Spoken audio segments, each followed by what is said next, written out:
Si bien ya vimos, hermanos, ese momento en donde el Señor Jesús multiplica los panes, multiplica los peces, pero a pesar de que ya lo vimos, hoy me siento igual que los discípulos, con muy pocos panes y peces y una multitud que está hambrienta. Solamente el Señor puede multiplicar el alimento y puede saciar a su pueblo, hermanos. Solo Él es el que puede darnos lo que nuestra alma en realidad necesita. Así que, Evangelio según Mateo, capítulo 14.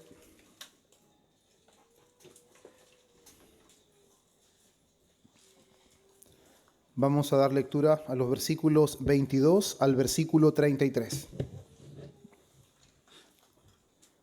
Evangelio según Mateo, capítulo 14, versículos 22 al 33. Nos ponemos en pie, hermanos, y damos lectura a la palabra del Señor. Reitero una vez más, Evangelio según Mateo, capítulo 14, versículos 22 al versículo 33, y la palabra del Señor dice así: Enseguida Jesús hizo a sus discípulos entrar en la barca e ir delante de él a la otra ribera, entre tanto que él despedía a la multitud. Despedida la multitud, subió al monte a orar aparte, y cuando llegó la noche estaba allí solo, y ya la barca estaba en medio del mar, azotada por las olas, porque el viento era contrario. Mas a la cuarta vigilia de la noche, Jesús vino a ellos andando sobre el mar. Y los discípulos, viéndole andar sobre el mar, se turbaron diciendo: un fantasma, y dieron voces de miedo. Pero enseguida Jesús les habló diciendo: tened ánimo, yo soy, no temáis. Entonces le respondió Pedro y dijo: Señor, si eres tú, manda que yo vaya a ti sobre las aguas. Y él dijo: ven. Y descendiendo Pedro de la barca, andaba sobre las aguas para ir a Jesús. Pero al ver el fuerte viento tuvo miedo, y comenzando a hundirse, dio voces diciendo: Señor, sálvame. Al momento Jesús, extendiendo la mano, asió de él y le dijo: hombre de poca fe, ¿por qué dudaste? Y cuando ellos subieron a la barca, se calmó el viento. Entonces los que estaban en la barca vinieron y le adoraron, diciendo: verdaderamente eres Hijo de Dios. Amén, hermanos. Pueden tomar asiento.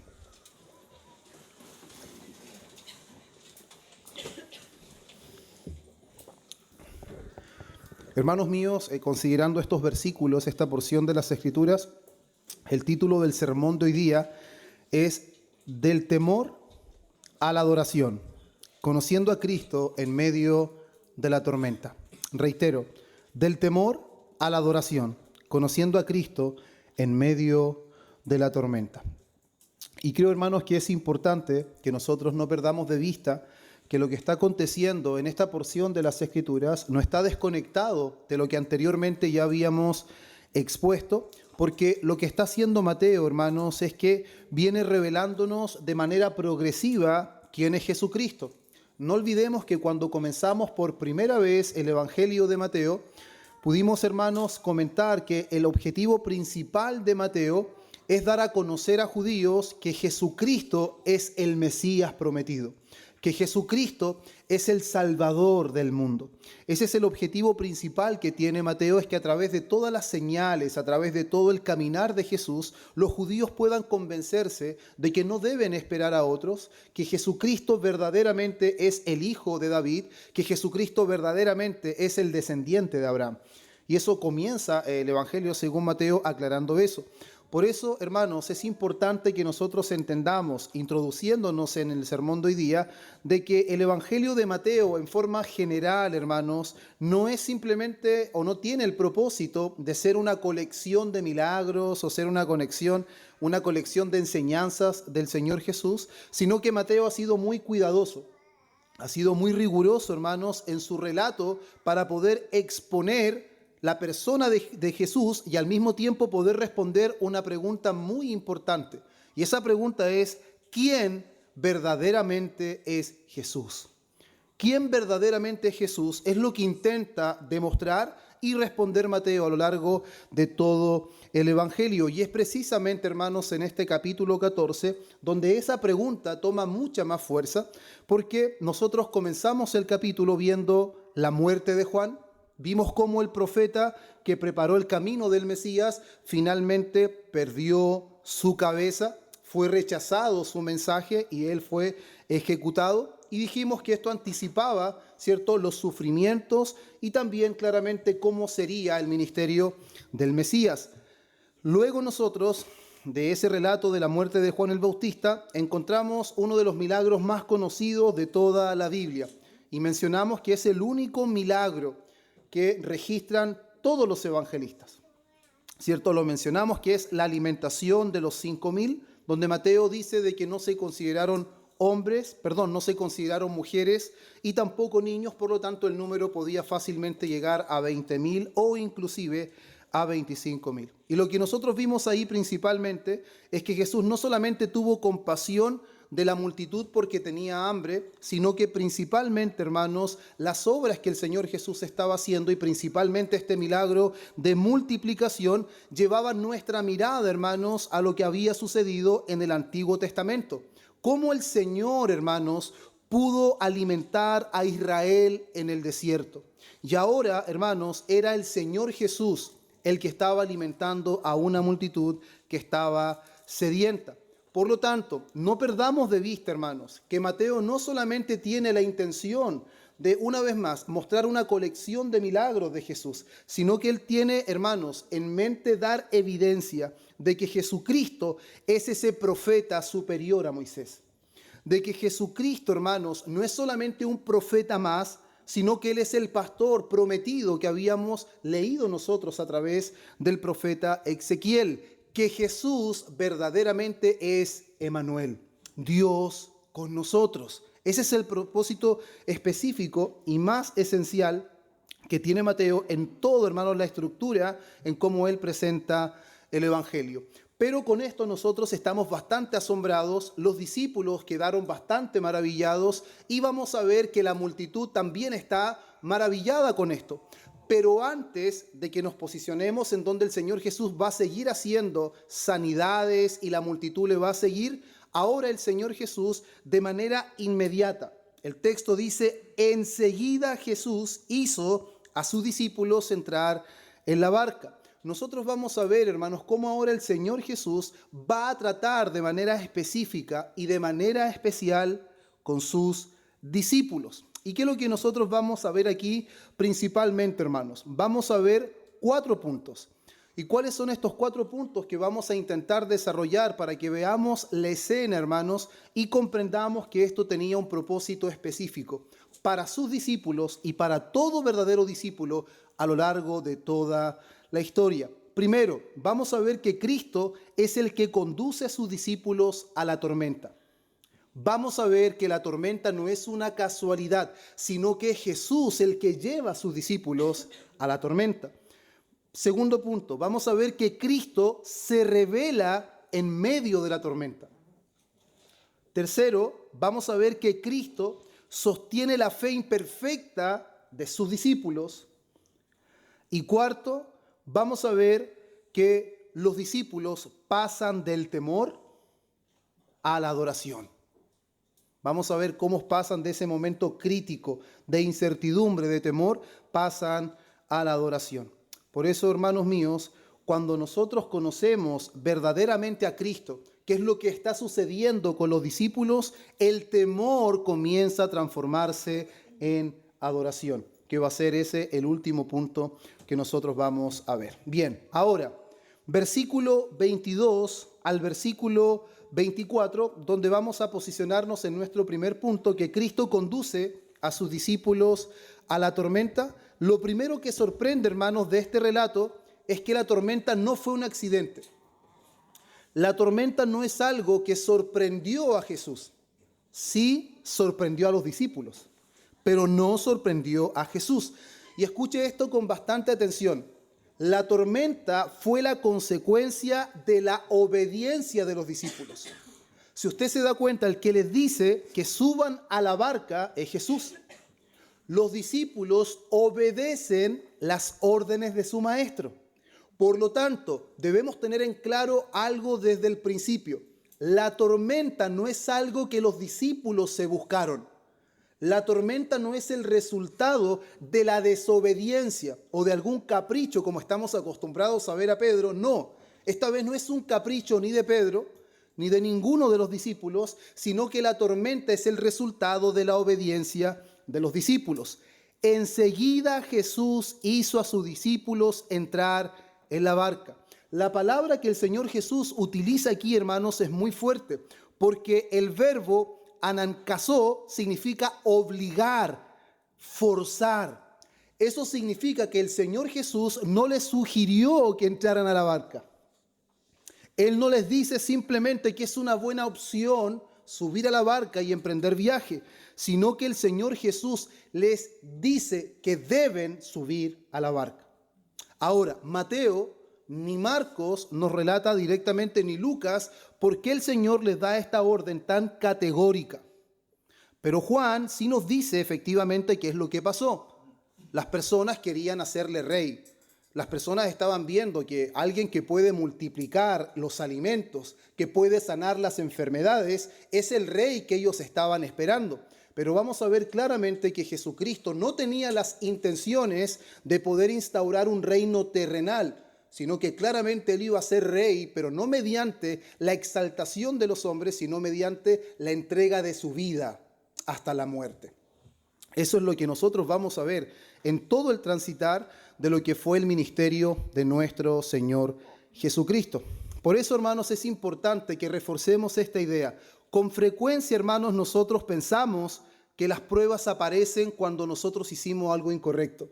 Normalmente, cuando una persona dice, estoy pasando por esto, por tal adversidad, me llegó tal enfermedad, estoy enfrentando una situación difícil, lo primero que viene a la mente del hombre natural es, en algo pecaste, en algo desobedeciste. Normalmente el llamado es a examinarnos si algo hicimos. Es a la conclusión que llegaron los amigos de Job y es la conclusión que llegaron también los religiosos en cuanto al hombre que era ciego. Por lo tanto, es algo característico de nuestra naturaleza humana. Llegamos a la conclusión que si algo difícil o algo contrario nos está ocurriendo es porque desobedecimos o es alguna disciplina que el Señor nos está aplicando. Es una mala decisión que nosotros tomamos. Pero cuando vemos este texto, vemos de que los discípulos hicieron lo que Cristo les dijo. La orden fue que pudieran subir a la barca y lo que el Señor Jesús, lo que los discípulos hicieron fue subir a la barca. Por lo tanto, el Señor Jesús no está castigando la desobediencia de los discípulos. El Señor Jesús no está permitiendo que eso les pase como una forma de disciplinar a sus discípulos. Por eso lo primero que nos enseña, hermanos, este pasaje es que la obediencia nunca, escuche bien, la obediencia nunca ha sido garantía de una vida sin tormentas. Nunca debemos llegar a pensar que si tenemos una vida de obediencia, nunca vamos a enfrentar situaciones adversas. Nunca vamos a enfrentar una tormenta en nuestra vida. Si nosotros leemos con detención la Escritura, vamos a ver que José obedeció a Dios y terminó como esclavo en Egipto. Vamos a ver que Daniel obedeció a Dios y terminó en el foso de los leones. Vamos a ver que los apóstoles obedecieron a Cristo y fueron perseguidos, y muchos de ellos murieron como mártires. Y al mismo tiempo vamos a ver que el mismo Señor Jesucristo obedeció perfectamente al Padre y fue muerto en una cruz. Por lo tanto, nunca podemos llegar a pensar que nuestra obediencia nos librará de enfrentar momentos adversos en nuestra vida. Debemos llegar a entender, hermanos, a través de este pasaje, que la voluntad de nuestro Dios a veces nos llevará a lugares difíciles. La voluntad de Dios nos llevará a lugares donde nosotros no queremos estar. Pero debemos tener en cuenta algo, que a pesar que nos lleve el Señor a lugares difíciles, a lugares donde nosotros no queremos ir, Él nunca pierde el control. Él nunca pierde el control. Es algo, hermanos, que pasó por mi mente la primera vez que leí la historia de José. Si lo hubiesen contado a José todo lo que iba a pasar antes del final, estoy seguro que José hubiese pedido que Dios llamara a otro. Porque nosotros no llegamos a comprender que a pesar de las dificultades que enfrentemos, Dios tiene siempre el control, hermanos. Siempre tiene el control. Y es precisamente eso lo que Mateo nos está enseñando desde el principio. Y una cosa importante que también nosotros vemos en el texto es que mientras los discípulos, hermanos, están luchando contra el viento, la pregunta es, Jesús, ¿qué está haciendo? Jesús está orando. Jesús está en la presencia de su Padre. Él es hombre, por lo tanto, Él no sabe lo que está aconteciendo con sus discípulos. Esa no es la verdad. Él sabe perfectamente lo que está sucediendo con sus discípulos. Él no ha perdido el control. Él sigue teniendo, hermanos, el dominio de la situación. Él sabe exactamente dónde sus discípulos están. Y es importante lo que añade Marcos en este aspecto. Capítulo 6, versículo 48 de Marcos, que dice, y viéndoles remar con gran fatiga. Qué extraordinario, hermanos. Nosotros de repente estamos tan abrumados que pensamos que el Señor sabe que estamos abrumados. El problema es que no sabe qué tan abrumados estamos. Pero este texto, ¿qué nos enseña? No solamente que el Señor sabe qué tan abrumados, que estamos abrumados, sino qué tan mal estamos. El Señor conocía perfectamente que estaban enfrentando un momento difícil y que tenían gran fatiga, hermanos. Es algo extraordinario. Y aunque los discípulos no podían ver a Cristo, Cristo sí veía a sus discípulos. Los discípulos solo veían el caos, estaban cansados, estaban remando sin parar. Ellos no veían a Jesús por ninguna parte, pero Jesús sí veía a sus discípulos. Hermanos amados, esto debe llevarnos la mirada a nosotros, a nuestro tiempo actual. Normalmente, hermanos, nosotros perdemos de vista escenarios como este. Y eso mismo, hermanos, que sucedió con los discípulos, es lo que hoy día está sucediendo con su iglesia, con nosotros. Porque hay momentos en que nosotros, hermanos, no entendemos lo que Dios está haciendo.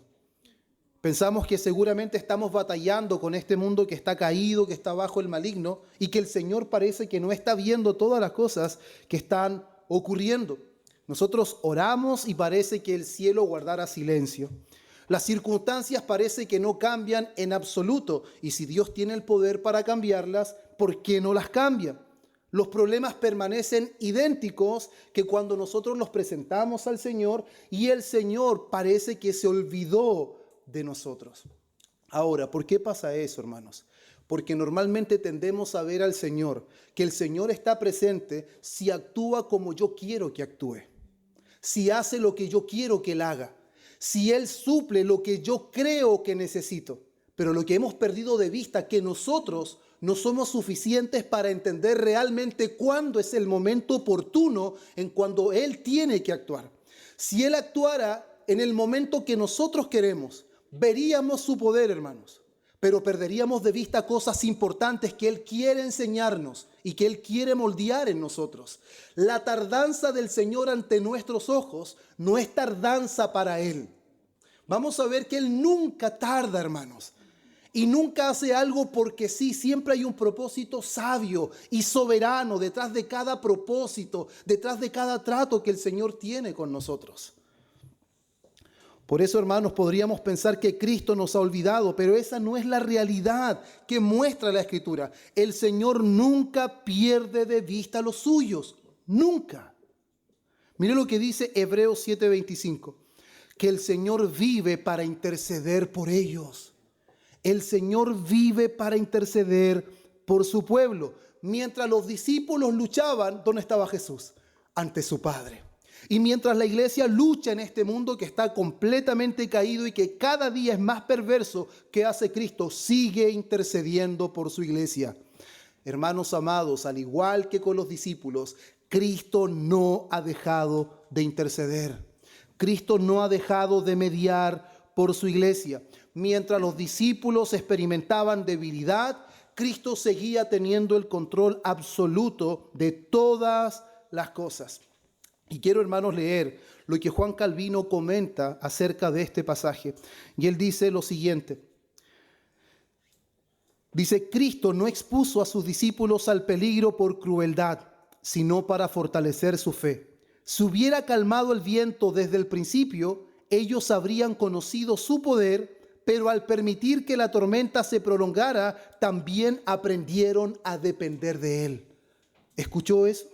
Cuando el Señor permite que la situación siga avanzando, a pesar de que nuestras oraciones son de que las cosas se detengan, de que el viento pare, de que el mar se detenga, el Señor podría hacerlo, pero no aprenderíamos a depender de Él, como si dependemos cuando el Señor actúa en el momento propicio. Por eso, hermanos míos, ¿cuántas veces nosotros hemos orado al Señor equivocadamente? Y nuestro desespero, lo único que evidencia, hermanos, en nuestra ausencia o carencia de fe madura, que espera hasta que Dios actúe y no pierde el control y no se desespera desmedidamente, hermanos. Porque Dios no solamente está interesado en que nosotros veamos su poder, Él está mayormente interesado, hermanos, en formar nuestro carácter.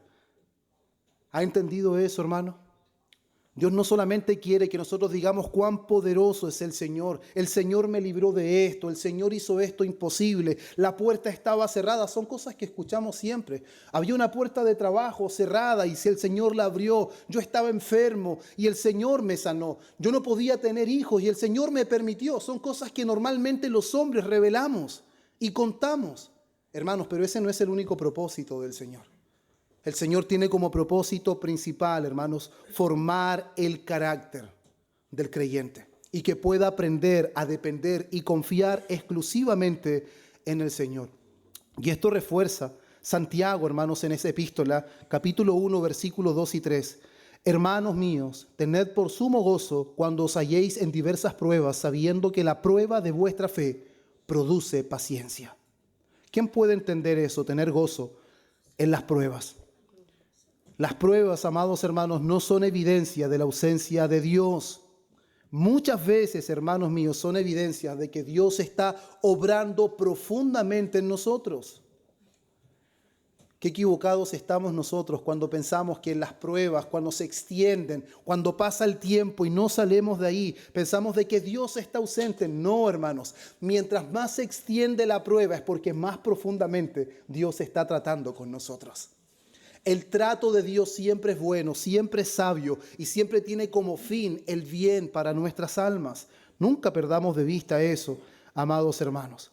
Por eso, la verdadera fe se manifiesta cuando seguimos obedeciendo, aunque el viento permanezca, aunque el mar siga azotando la barca de los discípulos. Lo que el Señor está enseñando a través de este relato de Mateo es que la fe se manifiesta cuando seguimos obedeciendo.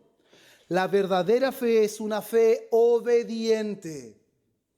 Eso es lo que la palabra del Señor nos enseña. Muchas veces débiles, vamos a ver que la fe necesita ser ajustada y es lo que el Señor hace.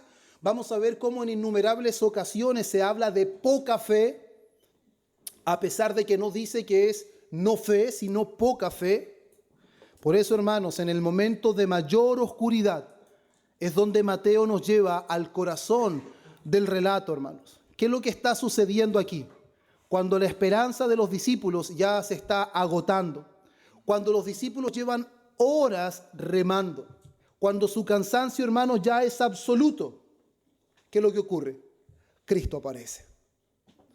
Cristo aparece. Y creo, hermanos, que esto de alguna forma C.S. Lewis lo grafica muy bien cuando da las crónicas de Narnia. No sé si ustedes las han visto, pero de alguna manera Aslan, ese león, normalmente los niños quieren que él aparezca inmediatamente cuando pasan algún problema. El problema es que el león no aparece cuando ellos quieren para poder ayudarlos o defenderlos, sino que aparece cuando ellos han abandonado toda capacidad en ellos mismos. Y eso es lo que está sucediendo, hermanos. Cristo no aparece antes porque Él es cruel y quiere que suframos, sino que Él va a llegar cuando nuestra justicia propia, cuando nuestros méritos, cuando nuestras fuerzas estén completamente caídas. Ahí Él va a aparecer. Cuando veamos que en realidad no podemos confiar en nosotros y que solamente podemos confiar en Él. Es ahí precisamente cuando Él aparece. Por eso lo que nos va a mostrar Mateo es que en todo, hermanos, el Antiguo Testamento y lo que vemos en el Nuevo Testamento, Jesús está haciendo y Jesús seguirá haciendo lo que solo Dios puede hacer. Por lo tanto, así como confían en Dios, deben confiar en Él. Y esas son palabras de él. ¿Creen en Dios? creed también en mí. Y eso es lo que Mateo está mostrando, que de la misma forma que los judíos han confiado en Dios, deben confiar en Jesús, porque Él es Dios en carne. Él es el Hijo de Dios, Él es el Mesías que ha venido al mundo. Y es ahí, hermanos, donde pasamos a nuestro segundo punto, que es Cristo se revela en medio de la tormenta. Del versículo 25 al versículo 27 es donde está este punto, que es lo que dice: mas a la cuarta vigilia de la noche, Jesús vino a ellos andando sobre el mar. Hermanos, la cuarta vigilia de la noche eran aproximadamente, hermanos, las 6 de la mañana. Los romanos dividían la noche en 4 periodos de 3 horas. Por lo tanto, los discípulos no llevaban media hora ni una hora, sino que aproximadamente eran las 6 de la mañana, hermanos. Llevaban aproximadamente 9 horas remando, sin parar, intentando salvar sus vidas. El Señor, hermanos, qué cruel. Pudo haberlos rescatado antes, pudo haber acudido a su ayuda antes, pero Él no acudió, hermanos, a su ayuda antes. Ellos estaban cansados, sí. Ellos ya estaban perdiendo las fuerzas, sí, hermanos. Probablemente ya habían perdido toda esperanza de llegar a la orilla. ¿Eso no nos ha pasado a nosotros? ¿En algún momento hemos perdido la esperanza de poder salir del momento que estamos pasando? Yo creo que todos nosotros hemos enfrentado un momento similar a lo que enfrentaron los discípulos. Ya habían perdido toda esperanza, pero es precisamente en ese momento cuando Jesús vino. ¿Será casualidad? ¿Será casualidad? No, hermanos. Que el Señor Jesús haya llegado justamente cuando están más agotados, cuando ya habían perdido toda expectativa de llegar a tierra firme, es un hermoso detalle que vemos que registra Mateo, porque nunca llega tarde el Señor. Él jamás llega a una hora, hermanos, en que nosotros podamos decir: Señor, ya lo solucioné. Señor, ya no te necesito. ¿Cuántas veces nosotros le hemos dicho eso a alguien? Cuando le pedimos ayuda: oh, perdón, lo que pasa es que me atrasé, no te preocupes, ya lo solucioné. No te preocupes, ya busqué a alguien y otra persona me ayudó. Hermanos, eso no sucede con el Señor. El Señor nunca llega antes y el Señor tampoco se retrasa. Él viene en el momento que en realidad nuestras almas lo necesitan. Por eso, hermanos, cuando nosotros oramos y nosotros estamos esperando, nosotros lloramos por una situación en específico, no es que Dios, hermanos, sea indiferente con nuestra situación. No significa que Dios no está viendo nuestra angustia. No significa que Dios no está viendo lo que en realidad estamos pasando. Hermanos, lo que significa es lo que la Escritura muestra una y otra vez, de que Dios acostumbra a intervenir cuando el hombre ha llegado al límite de sus recursos. Ha llegado al límite de sus recursos. Y es específicamente lo que nosotros vemos en todo el relato bíblico. Cuando el hombre ya no puede atribuirse mérito en su liberación, cuando el hombre reconoce que el poder es de Dios y que la salvación es de Él, es en ese momento, hermanos, cuando Dios aparece en escena. Porque antes nos vamos a atribuir a nosotros que fue por nuestra capacidad, que fueron nuestras buenas decisiones, que fue simplemente que nosotros tomamos el rumbo correcto. Pero no, hermanos, hasta que el hombre no reconozca que sus fuerzas no sirven, que sus méritos son insuficientes y que el poder es de Dios y que la salvación le pertenece solamente a Él, Él no va a aparecer. Ahora, aunque parece que Él no estuviera, Él aún así está, porque Él es el que nos está desarmando de todos nuestros recursos. Él es el que permitió la tormenta, claro que sí, hermanos. No solamente la permitió, Él les dijo a los discípulos que subieran para que fueran a la tormenta. Y Él no subió con ellos, sino que Él se quedó orando con su Padre. Eso no es casualidad, hermanos. Las situaciones que vivimos en nuestra vida no son casualidades, hermanos. No podemos pensar que simplemente tuvimos mala fortuna, que son por nuestras decisiones. Sí, hay muchas cosas que pasan porque carecemos de sabiduría para tomar decisiones. Pero al mismo tiempo vemos el ejemplo claro de que a pesar que no estamos viendo una vida de desobediencia, no estamos viendo caprichos en la vida de un creyente, aún así Dios, va a obrar precisamente cuando haya quitado todos nuestros recursos que nos permiten confiar en nosotros mismos. Eso es lo que vemos inclusive en la vida de Abraham, hermanos. Génesis capítulo 21, del capítulo 1, del versículo 1 al 7, ¿qué es lo que vemos nosotros? Que Dios le prometió un hijo. Pero ¿cuándo se lo prometió? Cuando él y Sara ya eran ancianos. Cuando ya, hermanos, no había ninguna posibilidad de que ellos fueran padres, Dios les prometió que habría un descendiente. Humanamente eso era imposible. No había ninguna posibilidad de que ellos tuvieran descendencia. Pero cuando finalmente, hermanos, Dios cumplió su promesa e Isaac nació, nadie, escuche bien, nadie podía decir que aquello que había sucedido fue producido por capacidad humana. Y eso es precisamente como Dios actúa, de que nadie tenga la capacidad o la intención de decir esto fue por mi capacidad, esto fue por mi decisión, sino que lo que ocurre, todos debían reconocer que había sido una obra de Dios, que había sido el poder de Dios. ¿No fue acaso lo mismo que sucedió con el pueblo de Israel frente al Mar Rojo? Éxodo capítulo 14, versículos 13 y 14.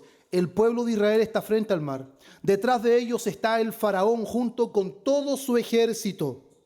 Pero ¿qué le dice el Señor a través de Moisés? Dice, Jehová peleará por vosotros y vosotros estaréis tranquilos. Ahora, ¿qué significa eso? Cuando ellos vieron que el mar imponente está frente a ellos y que el faraón con el ejército viene atrás, es en ese momento donde el pueblo reconoce lo que nos espera es la muerte. No tenemos nada que hacer nosotros. Y es ahí, hermanos, donde precisamente el poder de Dios aparece. La obra de Dios aparece para que el hombre reconozca que la gloria y el poder son de Dios. Y no fue una obra de su naturaleza. De la misma manera sucedió con el rey Josafat, hermanos, en el libro de Crónicas, segundo libro, capítulo 20, versículo 12. Cuando una inmensa coalición de enemigos avanzó contra Judá, hermano, el rey confesó delante del Señor, cuando vio que no tenía ninguna posibilidad de hacerle frente a ese ejército, él dijo, no sabemos qué hacer. Y a ti volvemos nuestros ojos. Hermano, qué glorioso es cuando un hombre o una mujer reconoce, Señor, no sé qué hacer. Estoy completamente perdido. Si tú no obras, ya no hay esperanza para mí. No es una oración elocuente, no es una oración preparada, pero es la oración que Dios oye. ¿Y qué es lo que sucede, hermanos? Dios respondió de una manera gloriosa. Él respondió que la batalla no sería de él, la batalla sería del Señor. Y ahora no es cosa de la adivinación, pero sabemos que Dios ganó esa batalla y no Josafat. Josafat debía reconocer que fue Dios y no él el que derrotó a sus enemigos. Es lo mismo, hermano, que también vimos o vemos en la situación de Lázaro. Cuando llega Jesús, no cuando Lázaro está enfermo, cuando llega, cuando está muerto, y no solo muerto, sino 4 días. Los fariseos creían en la resurrección, por lo tanto ellos podían creer que de alguna manera podía resucitar. Recordemos que tanto Elías y Eliseo, Dios los usó para resucitar a un muerto, pero antes de 3 días, porque al 4.º día se podría el cuerpo. ¿Y cuándo va Jesús? Al 4.º día, cuando ya no hay posibilidad de ninguna forma. Él llega y Él actúa. Si tú hubieses venido antes, no, Marta, llegué en el momento preciso, para que puedas ver que esto no depende de los hombres, esto depende de Dios. Si creyeras, Marta, verás la gloria de Dios. No te dejes seducir ni engañar por lo que tus ojos ven. Que tus ojos nunca se aparten del cielo, hermano. Y no veas simplemente la dificultad que te agobia, el momento que enfrentas. Si esa situación sigue es porque Dios quiere que sigue. Algo Dios está haciendo. Con los discípulos lo hizo. Con nosotros no es diferente, hermanos. No es distinto con nosotros. No es diferente con nosotros. Y el mayor ejemplo de todo, hermanos, los encontramos en la muerte y resurrección de nuestro Señor Jesús. No, hermanos, porque Jesús hubiese sido sorprendido por las circunstancias, porque él mismo declaró en Juan 10, nadie me quita la vida, yo de mí mismo la pongo. La cruz, hermanos, no fue un accidente, fue el cumplimiento del plan eterno de Dios. Pero la perspectiva de los discípulos, ¿cuál era? Que todo parecía perdido. Todo se había acabado. Camino a Emaús, ¿eres el único forastero que no ha conocido lo que ha sucedido en estos días?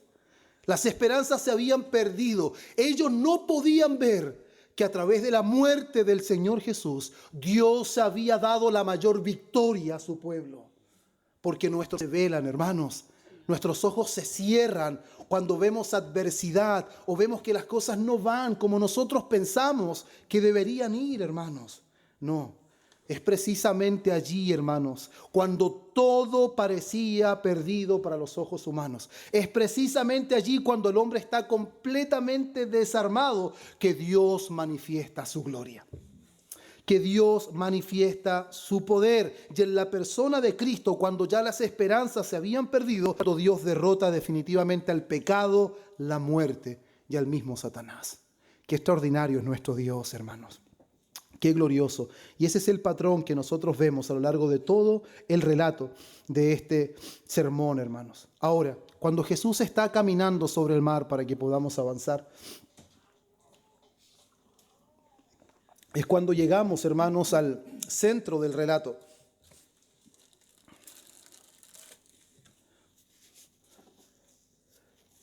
Y una de las cosas que sucede aquí, hermanos, que meditaba en esto y me recordaba de hace mucho tiempo atrás, de sermones que pude escuchar o de cosas que inclusive hasta yo pude predicar erróneamente. Pero cuando llegamos, hermanos, a esta parte donde Jesús está caminando sobre el mar, muchas personas leen el texto y llegan a conclusiones equivocadas, pensando simplemente de que Jesús hizo un milagro impresionante. Y ciertamente lo que Jesús hizo es extraordinario. Pero ¿será que Mateo solamente quiere enfatizar que Jesús hizo un gran milagro? No, hermanos. El propósito principal de Mateo no es mostrar el poder milagroso del Señor, sino es revelar quién es ese que está haciendo estas cosas.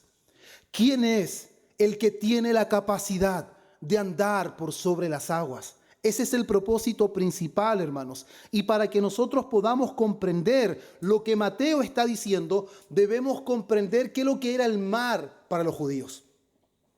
¿Qué significaba el mar para los judíos? Porque si nosotros pensamos en el mar, inmediatamente se nos viene a la mente las vacaciones.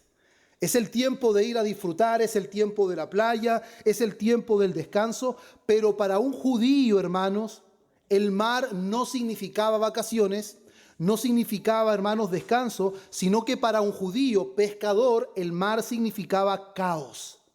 El mar significaba peligro. Y al mismo tiempo normalmente significaba también muerte, porque habían muchas tempestades, muchas tormentas en que los pescadores normalmente eran vulnerables a ese tipo de situaciones. Y es por eso, hermanos, sin entrar en detalles, que Apocalipsis capítulo 21, versículo 1, recordemos que Apocalipsis es un libro muy simbólico, dice: y vi un cielo nuevo y una tierra nueva, porque el primer cielo y la primera tierra pasaron, y el mar ya no existía más. Donde dice y el mar ya no existía más, no debemos entenderlo tan literalmente, sino que está dando una alusión a que en la eternidad ya no habrá caos, ya no habrá peligro, ya no habrá temor de la muerte, porque eso es lo que simboliza el mar. Pero no solamente eso, hermanos, sino que también debemos ver cuál es el testimonio del Antiguo Testamento en cuanto a que Jesús caminó por sobre el mar. Vamos a ver, hermanos, que en el Antiguo Testamento dominar el mar era, hermanos, una prerrogativa o un derecho exclusivo de Dios. Veamos lo que dice Job, capítulo 9, versículo 8. Job 9, versículo 8. Dice: Él solo extendió los cielos y anda sobre las olas del mar. Job se está refiriendo a Dios, hermanos. Noten eso, Él solo Él extendió los cielos. Solo Él anda sobre las olas del mar. Job no está hablando, hermanos, de un profeta ni de un ángel. Job está hablando del único y soberano Dios, que extendió los cielos y tiene la capacidad de poder andar por sobre el mar. Por eso, hermanos, a la conclusión que está llevando Mateo a los oyentes judíos es que Jesús puede hacer lo que solamente Dios puede hacer. Salmos 89, 9. Tú tienes dominio sobre la braveza del mar. Cuando se levantan sus ondas, tú las sosiegas. Se está refiriendo una vez más a Dios. Y Mateo ya nos relató anteriormente que Jesús hizo aquietarse el mar, hizo callar los vientos. Por lo tanto, una vez más, una señal clara de que Jesús no simplemente es un profeta extraordinario, no simplemente es un curandero, sino que Jesucristo verdaderamente es el Hijo de Dios. Jesucristo verdaderamente es el Mesías prometido, el Salvador del mundo. Y todo lo que Él está haciendo es para argumentar y evidenciar que todo aquel que rechaza a Jesucristo está rechazando la única esperanza de vida eterna. Por eso, amados hermanos, lo que Mateo nos está mostrando aquí de lo que hizo el Señor Jesús no es simplemente mostrarnos el poder del Señor, sino que es una muestra de deidad. Es una muestra de deidad, porque es una obra atribuida exclusivamente a Dios. Solo Dios tiene poder sobre el mar. Solo Dios puede andar sobre el mar. Entonces, hermanos, claramente Mateo no tiene la intención de mostrarnos el gran milagro de Jesús, sino que tiene la intención de mostrarnos de que Él es Dios. De que Él es Dios, el Hijo de Dios que ha venido a este mundo, que puede hacer lo que solo Dios puede hacer. Y cuando, hermanos, sucede esto, ocurre algo también en los discípulos. ¿Qué es lo que ocurre? Los discípulos tienen temor. ¿Por qué? Porque los discípulos, cuando ven esto, hermanos, se dan cuenta que lo que ocurre es algo inesperado. Versículo 26, ¿qué dice? Los discípulos, viéndole andar sobre el mar, se turbaron, diciendo, un fantasma, y dieron voces de miedo. Ahora, una de las cosas que miraba aquí, fácilmente alguien en este tiempo, si dice un fantasma, se burlaría, ¿cierto? ¿Cómo un adulto puede creer en fantasmas? ¿Cierto? Es algo como que sería como chistoso. Pero no debemos burlarnos, hermanos, de los discípulos. ¿Por qué? Consideremos lo siguiente, era de noche. Había mucho viento, estaban en medio del mar, hermanos. Las olas estaban golpeando la barca, no era un momento quieto y tranquilo, no estaban en un crucero los discípulos. Al mismo tiempo, llevaban horas sin descansar. Por lo tanto, su reacción, hermanos, fue completamente humana. Y al mismo tiempo también, hermanos, los judíos tenían un concepto de que de alguna manera habían como espíritus que estaban en el mar, pero era un concepto no cristiano, no bíblico, sino que tenían ciertas, ¿cómo es la palabra? Como ciertas apreciaciones o supersticiones en cuanto a esto. Pero es importante, hermanos, destacar que Mateo utiliza una palabra que es muy intensa para describir su reacción, porque no fue un simple susto, hermano. No fue simplemente que se sorprendieron, sino que ellos tuvieron un profundo terror, hermanos.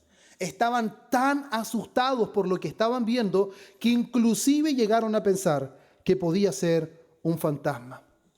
Y eso, hermanos, es algo que nosotros debemos meditar, porque muchas veces, hermanos, cuando Dios comienza a obrar en nuestra vida, la primera reacción que nosotros tenemos no es de confianza, sino de temor.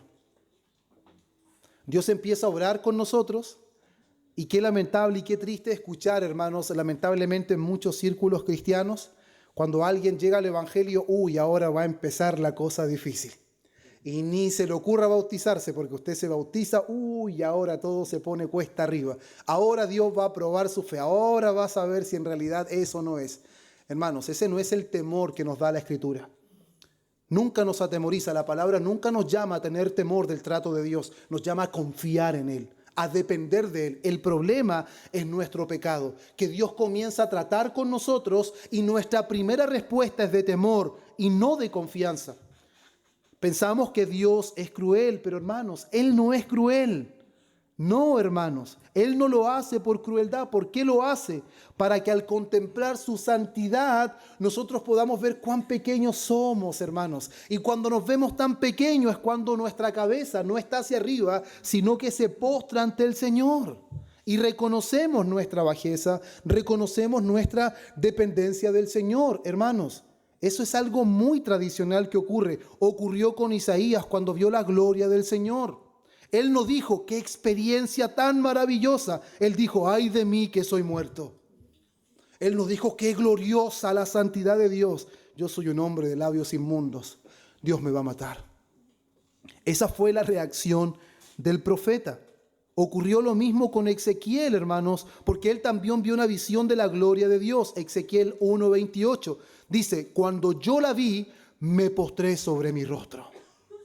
¿Cuál fue la primera reacción del profeta ante la gloria del Señor? Que él se postró, tuvo temor. Ocurrió también con Daniel, capítulo 10, versículo 8 y 9.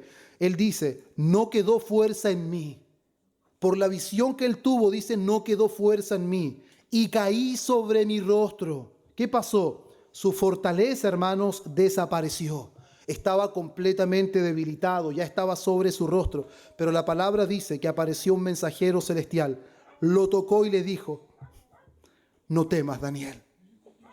Qué extraordinario. La reacción natural es tener miedo.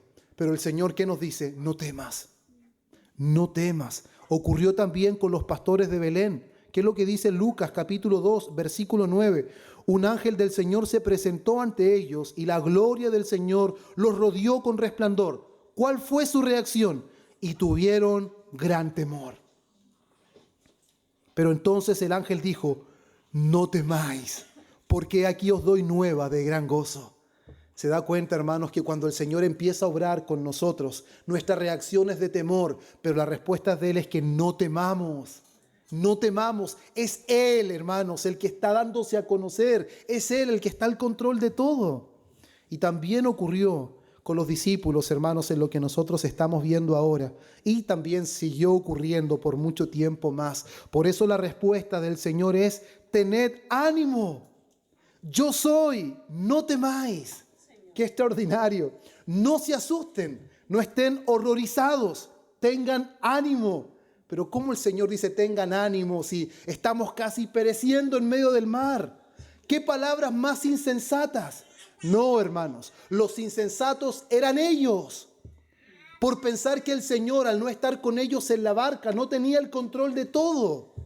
Que nosotros no veamos con claridad el escenario completo, amados hermanos, no significa que Dios no tiene el control. Nuestros ojos nos engañan, nuestros oídos nos engañan, vemos cosas que no son así, oímos cosas que nos perturban. Pero no se deje seducir por la braveza del mar, ni por el sonido del viento, sino déjese seducir por esas palabras, ten ánimo, yo soy, no temáis. Esas son las palabras del Señor ayer, hoy y siempre para su pueblo. Tengan ánimo. Es extraordinario escuchar eso. Porque lo que primero el Señor hace, ¿qué esperaríamos nosotros? Señor, no inviertas tanto tiempo en hablar, calma todo esto. Pero el Señor no calma, primero les habla. Primero Él les habla, les hace ver quién está delante de ellos. ¿Y qué quiere uno? Que el Señor calme la situación. No, el Señor no quiere calmar nada todavía. Él quiere que los discípulos le conozcan. Los discípulos quieren que calme la tempestad, pero el Señor Jesús quiere que ellos tengan un mejor conocimiento de Él. Ellos vieron un extraordinario milagro, pero aún no le han conocido como es. Aún están deficientes en el conocimiento de quién es verdaderamente el Señor Jesús. Y el texto original dice ego eimi, literalmente yo soy. Y hermanos, nosotros podíamos llegar a la conclusión que Jesús solamente está diciendo soy yo, que también podríamos llegar a esa conclusión y que no tiene ninguna otra connotación teológica. Pero si nosotros miramos el contexto, hermanos, esta palabra ego eimi, soy yo, o yo soy, claramente, hermanos, está haciendo alusión a algo más que simplemente soy yo. Jesús viene caminando sobre el mar. Jesús viene haciendo lo que solo Dios puede hacer. Y después de lo que sucede, Jesús recibe adoración. Por lo tanto, claramente, ego eimi, no temáis, está haciendo una conexión directa con el gran yo soy del Antiguo Testamento. No podemos llegar a una conclusión simple, pero vemos caminando sobre el mar, lo vemos que después recibe adoración y él no la rechaza. El contexto nos permite ver que ese ego eimi no es un simple soy yo, sino es un gran yo soy. Solo Dios puede andar por sobre el mar. Solo Dios puede sustentar a su pueblo. Solo Dios puede alimentar a una multitud hambrienta en el desierto. Solo Él puede estar teniendo el control a pesar que no está físicamente con sus discípulos. Por eso Jesús no es simplemente un maestro, está diciendo Mateo. Jesús no es simplemente un hacedor de milagros, está diciendo Mateo. Él es el Señor que viene hacia su pueblo. Él es el pastor prometido en el Antiguo Testamento. Eso es lo que Mateo está haciendo, hermanos. Y es lo que su palabra sigue haciendo en todos nosotros hoy. Que tengamos una comprensión más clara de quién es Jesucristo verdaderamente. Por eso en esto, hermanos, nosotros estamos observando algo verdaderamente hermoso. Jesús no eliminó inmediatamente el problema. ¿Qué es lo que hace primero? Él se revela. Yo soy. No temáis. Segundo, calma el viento. Nuestras oraciones serían totalmente a la inversa. Señor, quita la tormenta. Pero el Señor dice, primero quiero que conozcas quién soy yo. Y luego calmo la tormenta. La revelación del Señor en nuestra vida, hermanos, es el principal objetivo de Él. No calmar la situación, no calmar la tempestad, no calmar la tormenta. Porque la tormenta sin Cristo, hermanos, desespera y angustia. Pero la presencia de Cristo cambia completamente el significado de la tormenta. No debemos olvidar eso. Por eso, hermanos, quiero que escuchen esto con atención, que es algo muy, muy importante. La paz del creyente, escuche, la paz del creyente no depende de la ausencia del viento. La paz del creyente no depende de la ausencia del viento. La paz del creyente depende de la presencia del Salvador. No es que los discípulos solamente estaban inquietos porque había tormenta, no. La tormenta dejó en evidencia que aún no podían disfrutar de paz, porque aún no comprendían verdaderamente quién era su Salvador. Cuando llegamos a comprender quién es nuestro Salvador, la tormenta no podrá quitarnos nuestra paz, porque la paz no viene de la tranquilidad, sino viene de la presencia de nuestro Salvador en medio de nosotros. Por eso, la verdadera pregunta, hermanos, no es ¿por qué Pedro comenzó a hundirse? Sino que la verdadera pregunta es ¿quién es este que viene caminando sobre las aguas? ¿Se da cuenta cómo cambia todo el mensaje? Normalmente el énfasis es Pedro caminando sobre las aguas. Pero no, la pregunta no es esa, sino ¿quién es este que viene caminando sobre las aguas? ¿Quién es este que hace solo lo que Dios puede hacer? Y eso es precisamente lo que Mateo quiere que los judíos entiendan. Y es precisamente, hermanos, lo que Mateo también ahora quiere, el Espíritu Santo del Señor quiere que nosotros podamos entender. ¿Quién es Jesús para nosotros, hermanos? ¿Es solamente aquel a quien acudimos cuando tenemos problemas? ¿O es el Hijo eterno de Dios, digno de nuestra confianza absoluta y de nuestra adoración? Cuando comprendemos, hermanos, quién es Él, incluso las tormentas pueden tener un significado completamente diferente. Y ahora pasamos, hermanos, a nuestro tercer punto y vamos a ir bastante rápido. Versículo 28 al 31. Vemos que hasta ese momento toda la atención, hermanos, ha estado sobre Cristo. Él envió a sus discípulos, Él oró por ellos, Él vino a ellos, Él caminó sobre el mar, Él declaró yo soy. Y ahora aparece Pedro. Y es aquí, hermanos, donde lamentablemente se habla de Pedro, de la fe de Pedro, del fracaso de Pedro. Pero Mateo no está cambiando de tema. Lo que aparece ahora, hermanos, es una vez más que lo que está haciendo Pedro, la reacción de Pedro, va a revelar aún más quién es Cristo. Por eso versículo 28 dice, entonces le respondió Pedro y dijo, Señor, si eres tú, manda que yo vaya a ti sobre las aguas. A primera vista, algunos pueden considerar, hermanos, que Pedro fue imprudente. Pero el texto, hermanos, según mi apreciación, creo que lo que muestra es algo distinto. Porque Pedro no tiene la intención de hacer un espectáculo. Él no quiere sobresalir, hermanos, de sus demás hermanos discípulos. Él no está intentando demostrar que tiene más fe que los demás. Observemos, hermanos, las palabras. Él no dice, déjame caminar sobre el agua. Él no dice eso. ¿Qué es lo que dice? Manda que yo vaya a ti. Lo que él quiere saber no es si puede caminar sobre el agua. Él quiere saber si verdaderamente es Jesús. ¿Se dio cuenta?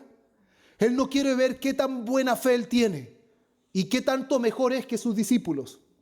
Él lo que necesita saber si el que está hablando verdaderamente es su Señor.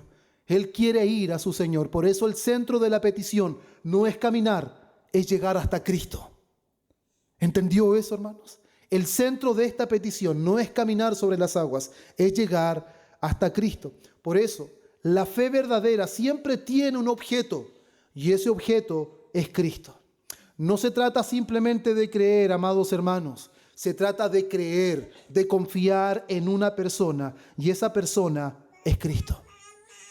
Esa persona es Cristo. Por eso la fe, hermanos, que salva, es una fe que descansa en un Salvador perfecto, no una fe que es perfecta.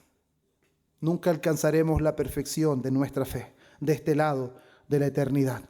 Y lo más glorioso que vemos, hermanos, no es simplemente la afirmación de Pedro de querer ir al Señor, sino que el Señor responde y le dice, ven. Qué extraordinario, hermanos. ¿Alguien quiere ir a Jesús? ¿Quiere saber si verdaderamente es Él? Él le dirá, ven. Una sola palabra. No le explico nada, solo ven. Ninguna instrucción detallada, solo ven. Qué glorioso, hermanos. Pedro camina finalmente hacia Cristo, pero no porque él posea un poder mayor que sus hermanos o una fe superior, sino porque Cristo es el que está sosteniendo cada paso de Pedro. El énfasis no es que Pedro caminó sobre las aguas y que nosotros también podemos caminar por sobre nuestras tormentas. No, esa no es la enseñanza, hermanos. Versículo 30 dice, pero al ver el fuerte viento tuvo miedo y comenzando a hundirse. ¿Qué es lo que pasa aquí, hermanos? Hay un cambio. Pedro estaba mirando a Cristo y él avanzó. Pero Pedro comenzó a quitar la mirada de Cristo y empezó a mirar el viento, empezó a ver la situación y finalmente empezó a hundirse. Las circunstancias estaban allí, la tormenta ya estaba, el viento no aumentó, las olas no cambiaron, lo que cambió fue el enfoque de Pedro. ¿Logra ver eso, hermano? ¿Logra ver que no cambió nada? Jesús no había calmado nada todavía y Pedro pudo caminar, no porque su fe era superior, sino porque fue hacia Jesús atendiendo su llamado, ven. Pero cuando él quitó la mirada de eso y empezó a ver las circunstancias que ya estaban, vemos que Pedro se comenzó a hundir. Y aquí, hermanos, obtenemos una profunda enseñanza espiritual para nosotros, de que la fe no consiste en negar que las realidades son reales, valga la redundancia, que las situaciones que enfrentamos son reales. Lamentablemente este es un tiempo donde escuchamos tantas cosas.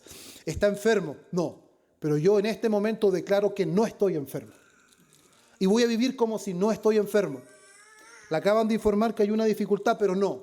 Voy a vivir como si no tuviera la dificultad. Eso no cambia nada, hermanos. No saca nada con decirle a su mente que no está enfermo, que no está enfrentando la dificultad. No, hermanos, eso no cambia absolutamente nada. Pedro no imaginó el viento existía. Pedro no imaginó las olas eran una realidad. Y mientras Pedro tenía su confianza en Cristo, esas circunstancias no determinaron su conducta. ¿Cuándo nuestra conducta cambia? ¿Cuándo nuestro enfoque cambia? Cuando apartamos la mirada de Cristo. Cuando Pedro apartó la mirada del Señor, el temor volvió a dominar su corazón. Ahora, hermanos míos, ¿qué es lo que gobierna el corazón de nosotros hoy? ¿El temor o la confianza en nuestro Señor?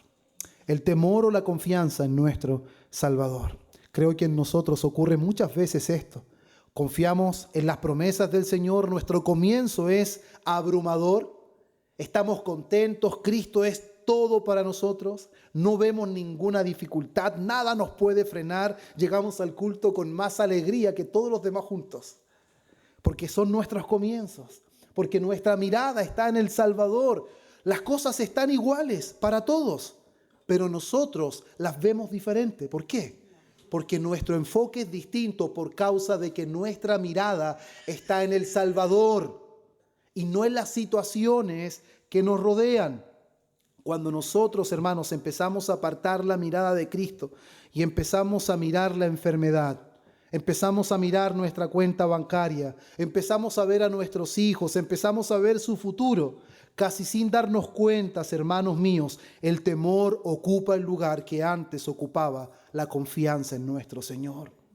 Poco a poco, diferentes situaciones de nuestra vida empiezan a apartar la mirada de nuestro Señor.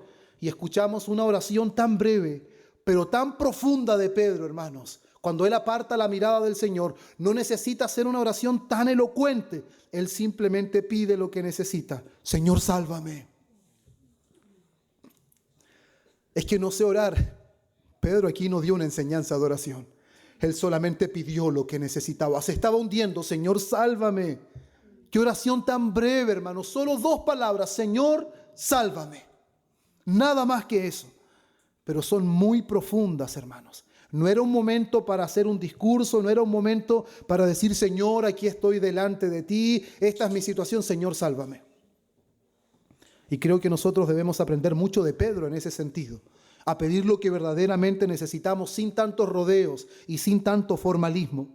¿Y qué es lo que dice el texto? Al momento Jesús extendió la mano, asió de él.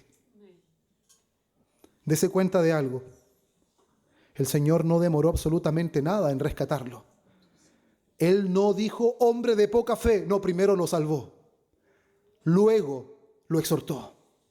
Luego de eso corrigió su ausencia o carencia de fe. Pero lo primero que hace, Él lo sostiene. Él lo levanta porque se está hundiendo. Por eso palabras de Charles Spurgeon pueden explicarlo muy bien lo que sucedió aquí. Él dice, la mano de Cristo siempre es más rápida para salvar que nuestras dudas para hundirnos. Qué glorioso es eso. La mano de Él es más rápida para salvarnos que nuestras dudas para hundirnos. Si nuestras dudas fueran más rápidas que Él, viviríamos hundidos, sin esperanza, y no veríamos absolutamente nada, caminaríamos sin rumbo. Pero gloria al Señor por su mano rápida para asirnos, para levantarnos cuando nos hundimos en nuestra desesperación y por nuestra insensatez apartamos la mirada del Señor. Y Él luego le dice, después de levantarlo, después de sacarlo, hombre de poca fe, ¿por qué dudaste? ¿Por qué dudaste? Mateo 6, Mateo 8, Mateo 16, el Señor normalmente le dice, hombres de poca fe. Tenían fe, pero era una fe inmadura. Su fe necesitaba ajustes. No es que Pedro, hermanos, dejó de creer. Su fe fue insuficiente para mantenerlo firme. Por eso nuestra fe regularmente necesita ajustes de parte del Señor. Necesitamos madurar en nuestra fe. Por eso, amados hermanos, nuestra seguridad no descansa en la perfección de nuestra fe. Escuche, no descansa en la perfección de nuestro Salvador. Hermanos, no confíe en su fe, confíe en Cristo. No confíe en lo que produce usted, confíe en la soberanía, en la gracia, en la misericordia, en las promesas, en la deidad de nuestro Señor. Por eso, hermanos, no somos sostenidos por nosotros mismos, somos sostenidos por la fuerza de nuestro Dios. Juan 10, 28. ¿Por qué las ovejas están seguras? Porque están en la mano de Cristo. Porque están en las manos de nuestro Padre. ¿Cuánto descanso produce esto, hermanos? ¿Qué se les pasó por la cabeza a los discípulos que pensaron que esa tormenta se le había escapado al Señor? Cuánta insensatez de nuestra parte pensar que nuestros problemas el Señor los conoce, pero parece que no tan a detalle. Qué insensatos somos, hermanos. El Señor conoce a perfección aún lo que no nos sucede. Él conoce aún nuestras respuestas, en cómo vamos a proceder ante ciertas situaciones. ¿Y por qué Él no las evita si sabe que nosotros vamos a flaquear? Por lo mismo. Porque Él quiere que aprendamos a confiar en Él, a descansar en Él. Ya vivir en este mundo como creyentes y no como incrédulos.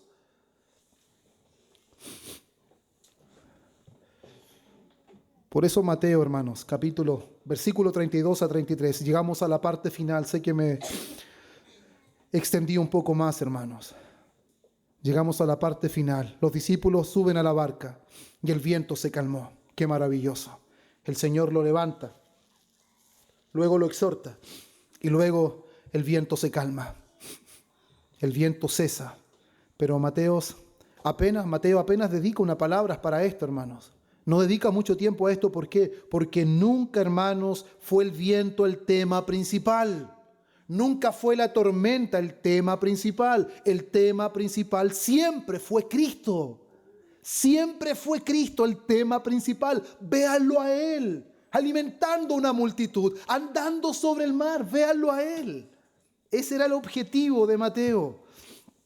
Por eso, hermanos míos, cuando dice la Escritura que los que estaban en la barca vinieron a Él y le adoraron. ¿Cómo es que pasan del temor a la adoración? Y ojo con esto, es primera vez en el Evangelio de Mateo que los discípulos como grupo adoran explícitamente a Jesús y Jesús acepta esa adoración. ¿Escuchó? Jesús acepta adoración. Y recordemos, hermanos, que en toda la Biblia la adoración es únicamente a Dios. Los ángeles la rechazan, los apóstoles la rechazan, pero Cristo la recibe. ¿Por qué Cristo recibe adoración? Porque Él es digno de ella. Él es digno de adoración. Y ahora, del temor a la adoración y de la adoración a una confesión abierta. ¿Qué es lo que sucede en ese momento? Verdaderamente, qué glorioso, verdaderamente eres el Hijo de Dios. Y ese es el propósito, hermanos, de toda esta escena. Alimentación de 5,000, tormenta, caminar sobre el mar, Pedro hundiéndose, el viento, todo esto era para conducir a esta gloriosa declaración: verdaderamente eres el Hijo de Dios. Por eso, hermanos amados, qué importante es que nosotros podamos contemplar el título de este sermón, del temor a la adoración. ¿Cómo comenzó la historia? Con hombres aterrados, remando por muchas horas, desesperados, pensando que iban a morir. Pero ¿cómo termina? Con esos mismos hombres postrados, adorando y confesando que Jesús es el Hijo de Dios. ¡Qué cambio, hermanos! ¿No evidencia eso su propia vida? ¿No evidencia acaso cómo ha sido el Señor obrando en cada uno de nosotros? No fue que simplemente, hermanos, el viento cesó. No fue simplemente que las cosas ahora se estaban mucho mejor. Lo que realmente cambió fue que conocieron mejor a Cristo. Eso fue lo que cambió. Por eso, hermanos, independiente de lo que podamos estar pasando, yo sé que el deseo principal de nuestro corazón es que el Señor calme el viento. Pero este pasaje nos recuerda que Dios tiene un propósito mucho mayor que simplemente calmar el viento. Por eso, si somos creyentes, debemos recordar, hermanos, que nuestra esperanza no descansa en la fortaleza de nuestra fe, sino en la fidelidad de nuestro Salvador. Él sigue viendo a los suyos. Él sigue intercediendo por los suyos. El hermano sigue acercándose en medio de nuestras dificultades y Él sigue extendiendo su mano al que clama: Señor, sálvame. Él sigue extendiendo su mano. Y si aún alguno de los que está aquí no ha confiado en Cristo, este pasaje muestra que Jesús no es simplemente un maestro admirable, no muestra simplemente que es un hacedor de milagros. Él no solo puede proveerte y sanarte, Él es el único que puede saciar tu alma. ¿Por qué? Porque Él es el Hijo eterno de Dios. Él es el Señor de la creación. Él es digno de toda adoración. Por eso la pregunta que queda abierta para todos nosotros: ¿quién es Jesús para nosotros? Y espero en el Señor que podamos responder con la misma convicción que en ese momento respondieron los discípulos: verdaderamente eres el Hijo de Dios. Amén. Oremos, hermanos. Padre bueno, oh Señor, te damos gracias por permitirnos este tiempo. Hemos estado ante tu palabra, Señor, y anhelamos que esta palabra no sea simplemente, Señor, información que se almacene en nuestra mente. Hemos podido ver, Señor, cómo Mateo, inspirado por tu Espíritu, guió, Señor, a través de esta escritura a los judíos de aquel tiempo para que pudieran ver a través de las señales, a través de estas credenciales, que no simplemente eras un carpintero, que no simplemente eras el hijo de María y José, sino que eras el eterno Hijo de Dios, el Salvador del mundo. Que pudieran ver, Señor, que efectivamente tú eras el pan que descendió del cielo. Eres el que tiene poder de andar sobre las aguas, el que tiene poder de calmar la tempestad, el que tiene el poder y la capacidad de darle paz a tu pueblo, Señor. Por eso ayúdanos, para que nuestra mirada no se desenfoque, para que nuestra mirada esté puesta en ti, en el autor y el consumador de la fe, para que podamos siempre, Señor, con nuestra mirada fija en aquel que nos amó y se entregó a sí mismo por nosotros. No permitas que este mundo nos seduzca, no permitas que las dificultades nos aparten de ti, sino ayúdanos, Señor, para que nuestra mirada esté fija y confiemos y dependamos solamente de ti, porque siempre intercedes por nosotros y porque tienes cuidado de nosotros. Señor, te damos gloria y honra solo a ti, en el nombre de Cristo. Amén y amén.